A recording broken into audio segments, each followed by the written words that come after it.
Good morning, students. How are you? Myself, Talar Vikas, the finest and easiest way to learn the concept of physics. આપણે આપણા last લેક્ચરમાં, આપણા previous લેક્ચરમાં જ્યારે એક કરતાં વધારે વિદ્યુતભારોનું તંત્રમાં અથવા કોઈ એક તંત્રમાં જ્યારે એક કરતાં વધારે વિદ્યુતભારો હાજર હોય અને બધા વિદ્યુતભારો કોઈ એક વિદ્યુતભાર પર પોતાની અસર ઉપજાવતા હોય ત્યારે આપેલા દરેક વિદ્યુતભારને કારણે કોઈ એક વિદ્યુતભાર પર ઉદ્ભવતું કુલમ બળ આપણે સંપાતપણાના સિદ્ધાંત દ્વારા કેવી રીતે શોધી શકીએ એની આપણે આપણા લાસ્ટ લેક્ચરમાં વાત કરી હતી. આજે આપણે કુલમના નિયમ અને ગુરુત્વાકર્ષણના નિયમ વચ્ચેની જે સામ્યતા છે, જે સિમિલારિટીઝ છે, કુલમનો નિયમ અને ગુરુત્વાકર્ષણના નિયમ વચ્ચે શું સમાનતા છે એની આપણે વાત કરીશું. તેવી રીતે કુલમના નિયમ અને ગુરુત્વાકર્ષણના નિયમ વચ્ચે શું ભેદ છે, શું તફાવત છે, આપણે એની પણ વાત કરીશું. તો આપણે કુલમના નિયમ અને ગુરુત્વાકર્ષણના નિયમ વચ્ચે સામ્યતા જોઈએ, સરખાપણું જોઈએ, સિમિલારિટીઝ જોઈએ એ પહેલાં આપણે યાદ કરીએ કે ગુરુત્વાકર્ષણ બળ ક્યારે અને કોની વચ્ચે લાગે. પહેલું કે ગુરુત્વાકર્ષણનું બળ લાગવા માટે રિક્વાયર નેસેસરી કન્ડિશન શું છે કે એ કન્ડિશન ના હોય, એ નેસેસરી કન્ડિશન ના હોય તો ગુરુત્વાકર્ષણ બળ લાગવાનું નથી. તો આપણે વાત કરી હતી કે ગુરુત્વાકર્ષણ બળ ફક્ત એવા જ પદાર્થો વચ્ચે લાગી શકે કે જે પદાર્થોને પોતાનું દળ હોય. ઓકે, એનો મતલબ કે ગુરુત્વાકર્ષણના નિયમ મુજબ જ્યારે બે દળ ધરાવતા પદાર્થોને એકબીજાથી અમુક અંતર આરે મૂકવામાં આવે છે ત્યારે તે બંને વચ્ચે ઉદ્ભવતું ગુરુત્વાકર્ષણ બળ તે બંને પદાર્થોના દળના ગુણાકારના સમપ્રમાણમાં અને એમની વચ્ચેના અંતર આરના વર્ગના વ્યસ્ત પ્રમાણમાં હોય છે. જો આપણે સૌપ્રથમ ગુરુત્વાકર્ષણ બળની વાત કરીએ, એક નંબર આપીને આપણે લખીશું ગુરુત્વાકર્ષણ બળ.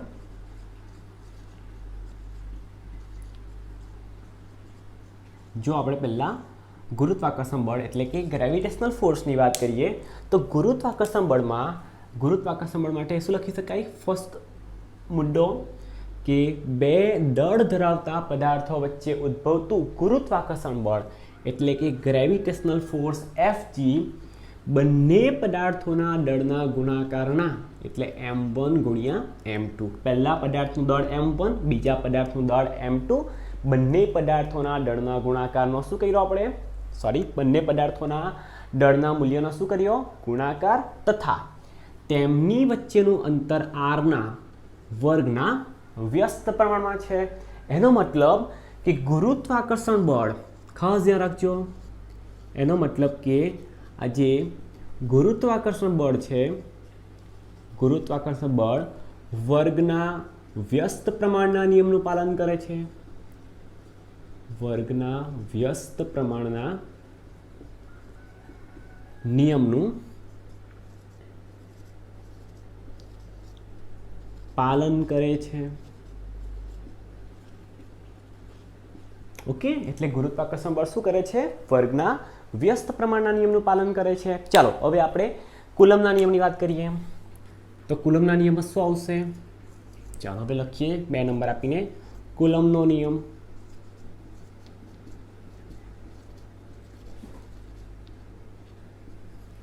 ચાલો, કુલમનો નિયમ કોની વચ્ચે લાગે?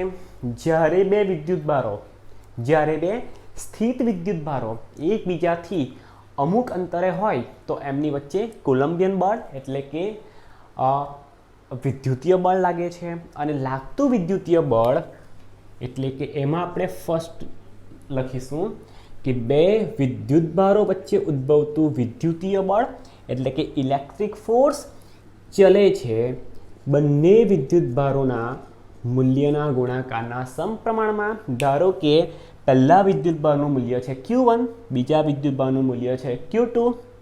Q1 અને Q2ને આપણે એકબીજાથી અમુક અંતર આરે મૂકી દઈએ ત્યારે એમની વચ્ચે ઉદ્ભવતું જે વિદ્યુતીય બળ છે એ બંને વિદ્યુતભારોના મૂલ્યના ગુણાકારના સમપ્રમાણમાં અને એમની વચ્ચેના અંતર આરના વર્ગના વ્યસ્ત પ્રમાણમાં હોય છે। જોજો અહીંયા ખાસ ધ્યાન રાખજો, ધારો કે આપણે એક m1 દળ ધરાવતો પદાર્થ છે, ઓકે, અને અહીંયા આગળ આપણી પાસે એક m2 દળ ધરાવતો પદાર્થ છે, અને m1 અને m2 દળ ધરાવતા પદાર્થોને આપણે એકબીજાથી r અંતરે મૂક્યા તો બંને વચ્ચે ઉદ્ભવતું જે ગુરુત્વાકર્ષણ બળ છે એ બંને પદાર્થોના દળના ગુણાકારના સમપ્રમાણમાં તથા તેમની વચ્ચેના અંતર આરના વર્ગના વ્યસ્ત પ્રમાણમાં હોય છે।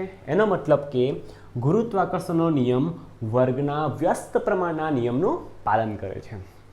તેવી જ રીતે જો આપણે કુલમના નિયમની વાત કરીએ તો જ્યારે બે વિદ્યુત ભારોને, ફોર એક્ઝામ્પલ અહીંયા આગળ એક પોઈન્ટ લાઈન ચાર્જ, એક બિંદુવત વિદ્યુતભાર Q1 છે અને એનાથી સ્મોલ r જેટલા અંતરે રહેલો એક બીજો બિંદુવત વિદ્યુતભાર Q2 છે, તો બંને વિદ્યુતભાર ગુણધર્મને કારણે એકબીજા પર કંઈક બળ લગાડે અને જે બળ લગાડશે એ વિદ્યુતીય બળ હશે અને એ વિદ્યુતીય બળની સૌપ્રથમ માહિતી કુલમ નામના વૈજ્ઞાનિકે આપેલ હોવાથી એ બળને શું બોલીશું આપણે?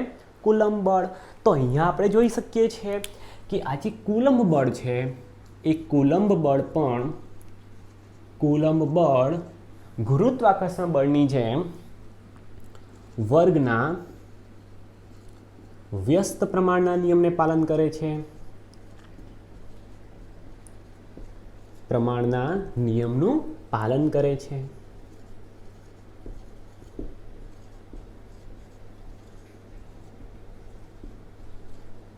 આ બંને શું મળી? એમની સમાનતા મળી। ઓકે, ચાલો, આ તો એક સમાનતા થઈ ગઈ ગુરુત્વાકર્ષણ બળ અને કુલંબ બળ વચ્ચેની। બીજી સમાનતા છે, ખાસ ધ્યાન રાખજો કે ગુરુત્વાકર્ષણ બળ બે દળ ધરાવતા પદાર્થોના દળના ગુણાકારના સમપ્રમાણમાં એમની વચ્ચેના અંતર આરના વર્ગના વ્યસ્ત પ્રમાણમાં હોય છે। પરંતુ જ્યારે ગુરુત્વાકર્ષણ બળની વાત કરીએ તો પદાર્થનું જે દળ છે, ઓકે, બે દળ ધરાવતા પદાર્થો વચ્ચે ગુરુત્વાકર્ષણ બળ લાગે તો બંનેને જે અંતરે મૂક્યા છે તો એ અંતર ગણવું ક્યાંથી? ખાસ ધ્યાન રાખજો, એક પદાર્થના કેન્દ્રથી બીજા પદાર્થના કેન્દ્રને જોડતી રેખા પર ગુરુત્વાકર્ષણ બળ લાગે છે। તો આપણે ગુરુત્વાકર્ષણ બળની દિશા શું લખી શકીએ? સેકન્ડ નંબર આપીને લખી શકીએ ગુરુત્વાકર્ષણ બળ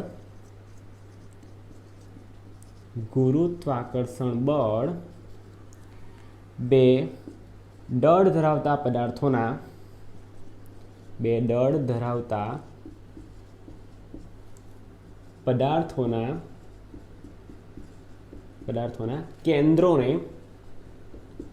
કેન્દ્રને જોડતી રેખા પર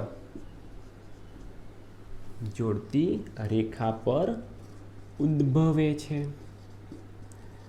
આપણે સાદી ભાષામાં યાદ રાખવું હોય તો આ પ્રકારના બળને શું બોલીશું આપણે?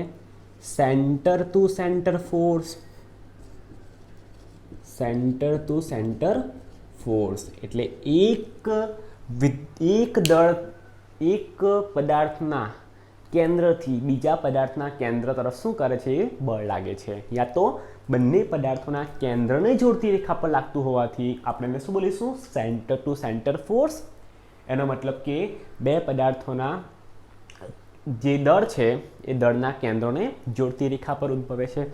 સેમ એઝ જો આપણે કુલમના નિયમની વાત કરીએ તો કુલમનો નિયમ પણ ગુરુત્વાકર્ષણ બળના જેવું જ છે, બરાબર? તો એ પણ શું કરશે? કેન્દ્રને કેન્દ્રથી જોડતી રેખા પર લાગશે, કેન્દ્રથી જોડતી રેખા પર ઉદ્ભવે છે।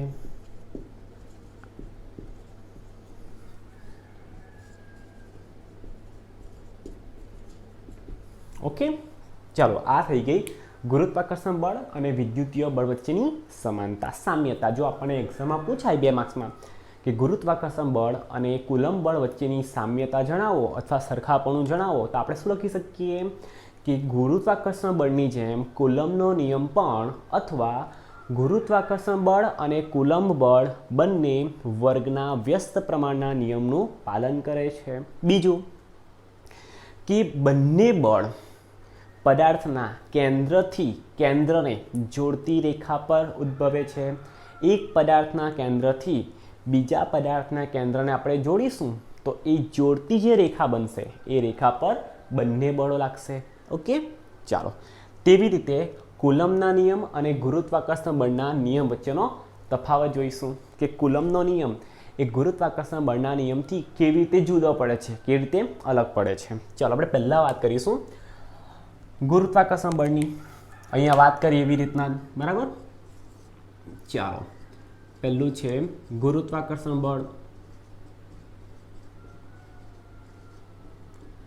ચાલો હવે જરાક સમજો કે આપણે જ્યારે બે દળ ધરાવતા પદાર્થોને એકબીજાથી આર અંતરે મૂકીએ છીએ ત્યારે બંને વચ્ચે ઉદ્ભવતું જે ગુરુત્વાકર્ષણ બળ છે એ બંને પદાર્થોના દળના ગુણાકારના સમપ્રમાણમાં અને એમની વચ્ચેના અંતર આરના વર્ગના વ્યસ્ત પ્રમાણમાં હોય છે. પરંતુ જ્યારે આપણે આ જ બળમાં જ્યારે સિમ્બોલ ઓફ પ્રપોઝનાલિટી જ્યારે ચલે છેની નિશાની દૂર કરીએ છીએ ત્યારે આપણે લખી શકીએ છીએ કે બે દળ ધરાવતા પદાર્થો વચ્ચે ઉદ્ભવતું ગ્રેવિટેશનલ ફોર્સ એટલે કે ગુરુત્વાકર્ષણ બળ ઇઝ ઇક્વલ ટુ, જ્યારે આપણે સિમ્બોલ ઓફ પ્રપોઝનાલિટી ચલે છેની નિશાની દૂર કરીએ છીએ ત્યારે આપણે એક અચળાંક મૂકીએ છીએ તો એ અચળાંક હશે ગુરુત્વાકર્ષણનો સાર્વત્રિક અચળાંક g m1 m2 divided by r². Okay, ચલો જીનું શું નામ છે? જીનું નામ છે ગુરુત્વાકર્ષણનો અથવા ગુરુત્વાકર્ષણ બળનો, લખીએ ગુરુત્વાકર્ષણ બળનો સાર્વત્રિક અચળાંક. સાર્વત્રિક અચળાંક. ચાલો હવે સાર્વત્રિક અચળાંક નામ પર ફોકસ કરીએ. સાર્વત્રિક અચળાંક અથવા બોલી શકીએ આપણે એને ઇંગ્લિશમાં યુનિવર્સલ કોન્સ્ટન્ટ. શું બોલીશું આપણે એને? યુનિવર્સલ કોન્સ્ટન્ટ એટલે કે સાર્વત્રિક અચળાંક. એનો મતલબ કે જ્યારે બે દળ ધરાવતા પદાર્થોને આપણે શૂન્યાવકાશમાં મૂકેલા હશે સ્મોલ આર જેટલા અંતરે, ત્યારે એમની વચ્ચે જેટલું બળ લાગે એટલું જ બળ બંને વિદ્યુતભારોને હવામાં મૂકીશું ત્યારે લાગશે. બંને દળ ધરાવતા પદાર્થોને હવામાં મૂકીશું ત્યારે લાગશે. બંને દળ ધરાવતા પદાર્થોને પાણીમાં મૂકીશું ત્યારે લાગશે. ઇન શોર્ટ, બંને દળ ધરાવતા પદાર્થોને એટલા જ અંતરે રાખી કોઈ પણ માધ્યમમાં મૂકો, એમની વચ્ચે ઉદ્ભવતું જે ગુરુત્વાકર્ષણ બળ છે એ ગુરુત્વાકર્ષણ બળના મૂલ્યમાં કોઈ પ્રકારનો ફેરફાર થવાનો નથી. કારણ શું? કારણ કે અહીંયા આવતો ગુરુત્વાકર્ષણ બળના નિયમમાં આવતો જે ગુરુત્વાકર્ષણ અચળાંક છે એ સાર્વત્રિક છે. એનો મતલબ કે એનું મૂલ્ય સર્વત્ર બધે સરખું રહેવાનું છે. એનો મતલબ કે બે દળ ધરાવતા પદાર્થો વચ્ચે કોઈ પણ માધ્યમ હોય એમની વચ્ચે ઉદ્ભવતું ગુરુત્વાકર્ષણ બળની માધ્યમની ગુરુત્વાકર્ષણ બળના મૂલ્ય પર કોઈ પ્રકારની અસર ઉદ્ભવતી નથી. ચાલો હવે વાત કરીશું આપણે કુલમ્બના નિયમની. કુલમ્બનો નિયમ.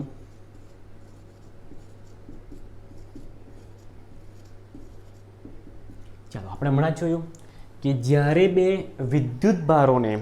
બે સ્થિત વિદ્યુતભારોને એકબીજાથી સ્મોલ આર જેટલા અંતરે મૂકવામાં આવે છે ત્યારે તેમની વચ્ચે ઉદ્ભવતું કુલમ્બિયન બળ Fe, that is electric force, is equal to ચલે છે Q1 Q2 divided by r² વડે આપી શકાય. જ્યારે અહીંયા આગળ સિમ્બલ ઓફ પ્રપોઝનાલિટી ચલે છે ની નિશાની આપણે દૂર કરીશું ત્યારે આપણે લખી શકીએ કે બે બિંદુવત વિદ્યુતભારો વચ્ચે ઉદ્ભવતું વિદ્યુતીય બળ Fe, electric force Fe is equal to Q1 Q2 divided by r² વડે આપી શકાય. ઓકે, જ્યાં આ જે કે છે એ કેને આપણે લખીશું કુલમ્બ બળનો અચળાંક. કુલમ્બ બળનો અચળાંક. ચાલો હવે જ્યારે આપણે કુલમ્બ બળ શીખ્યા હતા એ વસ્તુ યાદ કરો કે આપણે જ્યારે કુલમ્બ બળ શીખ્યા હતા ત્યારે એવી વાત કરી હતી કે આ કેની જગ્યાએ આપણે આ કે છે એની જગ્યાએ આપણે 1/4 એપ્સાઇલોન નોટ લખી શકીએ, જ્યાં એપ્સાઇલોન નોટ એ શૂન્યવકાશની પરમિટિવિટી હતી. ઓકે, એનો મતલબ કે આ કેનું મૂલ્ય કોઈ ફિક્સ રહેશે અને ફિક્સ કેટલું છે 9 × 10⁹ newton into metre square coulomb power -2. પણ ક્યારે? જ્યારે એમને શૂન્યાવકાશમાં મૂક્યા હશે ત્યારે. જો અહીંયા આગળ કોઈ માધ્યમ બદલાઈ જાય, એનો મતલબ કે આપણે બે બિંદુવત વિદ્યુતભારો Q1 અને Q2 ને r અંતરે હવામાં મૂકીએ ત્યારે અલગ મૂલ્યનું બળ લાગે, પાણીમાં મૂકીએ ત્યારે અલગ મૂલ્યનું બળ લાગે, આપણે કોઈ માઇકા સિમેન્ટ જેવા મટીરિયલમાં મૂકીએ ત્યારે એમની વચ્ચે લાગતું બળ અલગ છે. એનો મતલબ કે આ જે બળ છે એ બળને આપણે બોલીશું મીડિયમ ઇન્ડિપેન્ડન્ટ ફોર્સ.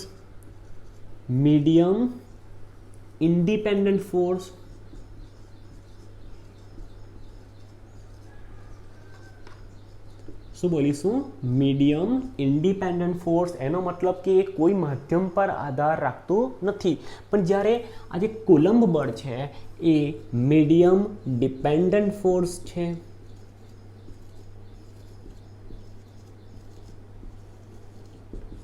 કેવું ફોર્સ છે? મીડિયમ ડિપેન્ડન્ટ ફોર્સ છે. માધ્યમ બદલાશે તો બે બિંદુવત વિદ્યુતભારો વચ્ચે ઉદ્ભવતું જે વિદ્યુત બળ છે એનું મૂલ્ય પણ બદલાતું જશે. ચાલો, આ તો થઈ ગયું પહેલો તફાવત. ચાલો આપણે હવે બીજા નિયમની વાત કરીશું. બીજો તફાવત જોઈએ કે ગુરુત્વાકર્ષણ બળ છે એ ગુરુત્વાકર્ષણ બળ હંમેશા આકર્ષી પ્રકારનું હોય છે. મોસ્ટ IMP યાદ રાખજો, ગુરુત્વાકર્ષણ બળ હંમેશા આકર્ષી પ્રકારનું હોય છે. તો આપણે લખી શકીએ હંમેશા આકર્ષી પ્રકારનું બળ છે. હંમેશા આકર્ષી બળ છે, બરાબર. કોઈ પણ માધ્યમ હોય, M1 અને M2 દળ ધરાવતા પદાર્થો એકબીજા તરફ ખેંચાવવાની ટ્રાય કરે છે તો બળનું કેવું હશે? બળનો પ્રકાર કેવો? હંમેશા આકર્ષી પ્રકારનું બળ છે. પણ જ્યારે આપણે ગુરુત્વાકર્ષણ બળની જગ્યાએ કુલમ્બના નિયમ બળની વાત કરીએ તો જ્યારે બે વિદ્યુતભારો સમાન હશે તો સમાન વિદ્યુતભારો વચ્ચે ઉદ્ભવતું જે કુલંબ બળ છે એ અપાકર્ષી પ્રકારનું હશે. અને જ્યારે વિદ્યુતભારો અસમાન હશે, એક ધન હશે એક ઋણ હશે, તો બંને વચ્ચે લાગતું બળ આકર્ષી પ્રકારનું હશે. તો આપણે લખી શકીએ વિરુદ્ધ વિદ્યુતભારો હોય તો વિરુદ્ધ વિદ્યુતભારો, અથવા એને આપણે લખી શકીએ અસમાન વિદ્યુતભારો હોય તો એમની વચ્ચે ઉદ્ભવતું જે વિદ્યુત બળ છે એ આકર્ષી પ્રકારનું હોય છે. અને જો વિદ્યુતભારો સમાન હોય, એનો મતલબ કે સમાન વિદ્યુતભારો હોય, ક્યાં તો બંને ધન હોય ક્યાં તો બંને ઋણ હોય, તો એ બંને એકબીજા પર અપાકર્ષી પ્રકારનું બળ લગાડે છે. તો આજે આપણે ગુરુત્વાકર્ષણના નિયમ અને કુલમ્બના નિયમ વચ્ચે શું સરખાપણું છે, શું સામ્યતા છે એની વાત કરી. તેવી રીતે ગુરુત્વાકર્ષણનો નિયમ અને કુલમ્બનો નિયમ એકબીજાથી કેવી રીતે ભિન્ન પડે છે, એમની વચ્ચે શું તફાવત છે એની પણ વાત કરી. ઓકે.